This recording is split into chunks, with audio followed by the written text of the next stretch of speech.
Home is a place to laugh, learn, and play, and a place where everyone should always feel safe. That's why at Kidda we believe that protecting children from house fires is everyone's cause. Join us in our mission to help families everywhere learn about fire safety so we can help keep children safe at home and ensure lots more laughs in the future. Learn about the importance of smoke alarms and creating your own home fire safety plan at cause4alarm.org. Hey friends, it's Mr. Jim from the future. I've traveled back in time to tell you. Whoa. Grandpa Mr. Jim, what are you doing here? I've come to tell the children that Storybutton is back available. Why don't you sit down? I can take care of that. Oh, okay, good. Friends, parents, yes, Storybutton is now back available. And this week we are doing something pretty special. If you type in the code Mr. Jim, you can save $10. And as an extra super duper bonus, over the next 2 weeks, if you buy a green Storybutton to celebrate Mr. Jim's 4-year birthday, yes, it's been 4 years that I've been making podcasts, I will pick a lucky winner and hand deliver it to your house. You're gonna go to their house? How's that possible? I'll just use one of our jetpacks. A jetpack? Yes, for real. Over the next 2 weeks, if you buy a green Storybutton and use the promo code Mr. Jim to celebrate our 4-year anniversary and my favorite color, green, I will pick a lucky winner and hand deliver it to your house.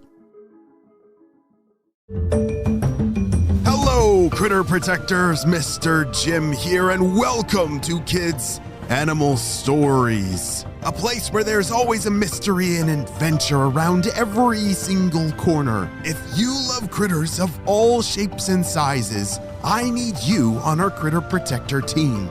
Join our adventure as we learn about critters from around the world and in our backyards.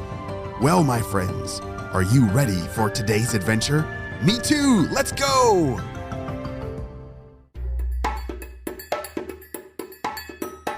On the last episode of this mystery adventure, we met a friend named Douglas and some of his brothers. Remember Tom, Nate, and Jake? Well, they had just spent hours exploring their neighborhood in the Great Barrier Reef off the coast of Australia.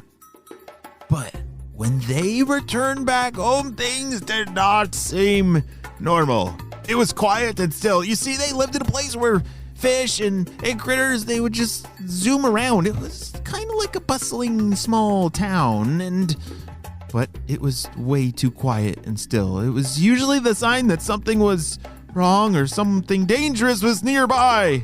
They didn't even see their other brothers playing or swimming around, and they just had that feeling that something was not right. Psst, guys, it seems like something isn't right. Doug whispered to the other three. Yeah, it's something. It just seems. Tom was cut off by a big whoosh right behind them. We need to find shelter fast, Jake said, and then they all spotted an area below them. It wasn't their anemone, but it was an anemone nonetheless, and they all dashed as fast as they could inside of it. Doug, Tom, Jake, Nate? Mrs. Orange was huddled in the center of the anemone with her young 2 little fish. They were scared, and she had them sheltered under her fins. Boys, we think there's a predator in the reef. It might even be a great white shark, but we aren't sure.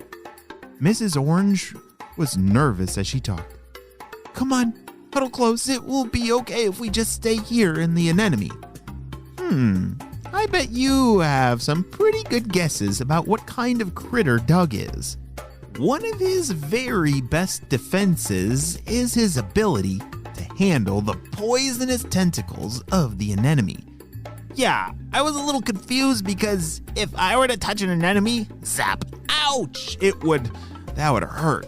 But I guess Doug has some kind of, is he powerful? Let me read.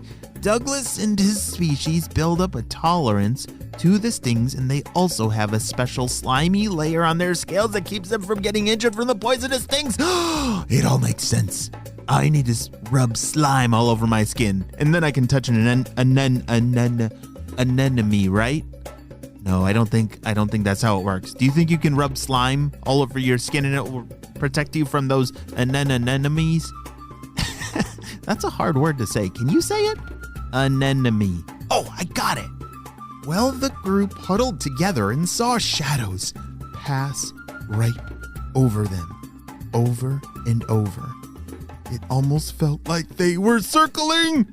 They thought they'd be stuck forever, but eventually, everyone fell asleep for the night. Wow, that's pretty impressive that they were able to fall asleep that night.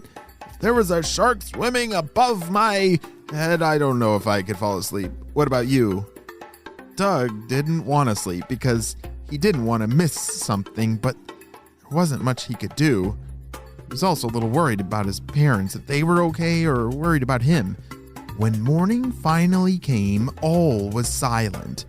Mrs. Orange went in and out, in and out, in and out of the tentacles to check if the coast was clear. She could even see others peeking out of their hidings, and Mayor Whitestripe was even out. She went over to him. Yes, it appears we had a great white in our own reef, said Mayor Whitestripe. But the search brigade has done an exclusive, extensive security check, and we are officially A-OK now. Yay! The whole town cheered. They were so happy to be safe.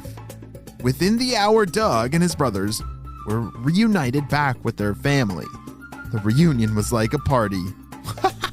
A very close call thankfully turned into a celebration. Everyone was safe and sound, but holy smokes, we need to figure out this mystery. Who is Doug? Have you figured it out? There's so many clues. That slimy one, do you think that's an important part of solving who he is? That he can swim inside of anemones? He's bright colored and a fish with slime on his scales? I think I know who it is. I think Doug might be a sea cucumber. Yeah, sea cucumbers are super slimy and gross, and no? You don't think he's a sea cucumber? But sea cucumbers are slimy. Oh, but they're not very brightly colored. Oh yeah, and they don't swim. Oh dear, I need your help. What kind of critter are these friends? Brightly colored, they small, live in anemones, and did you say clownfish? What's a clownfish? Wait, hold on a second. Let me look it up real quick. A clownfish. Oh, whoa! Those are those really cool orange fish with the white stripes on them. Oh, I bet that's why the mayor was called Mayor Whitestripe. You're right! Douglas and his whole family are a family of clownfish. Those are amazing fish that, remember, they can swim inside of anemones and not get stung because of their slime powers. I wish I had slime powers like a clownfish. How about you? That was a pretty good job solving that mystery. I had a tough one with that. I'm glad that you're on our Critter Protector team. That may be the end of our story, but it is only just the beginning of the amazing adventures that lie ahead for this ginormous clownfish family. Wow, can you imagine having 100 in your family? Wow, I don't know how they do it. That was an awesome adventure. Great job! You listened all the way to the end. Holy smokes, clownfish are awesome. They have a symbiotic relationship with sea anemones. Wait, what does symbiotic mean? Oh, it's another really big word. For it means they have a mutual benefit of being friends. Sea anemones benefit from clownfish, who clean them by eating its parasites and dead tentacles and help circulate the water around them and do some awesome things. Clownfish in return benefit from the sea anemone, who provide food scraps and whose venomous tentacles protect the clownfish from any attack by other fish. Wow. That's pretty cool to have a friend who's got your back, right? Well, friends, I will see you on our next adventure. Bye! Home is a place to laugh, learn, and play, and a place where everyone should always feel safe.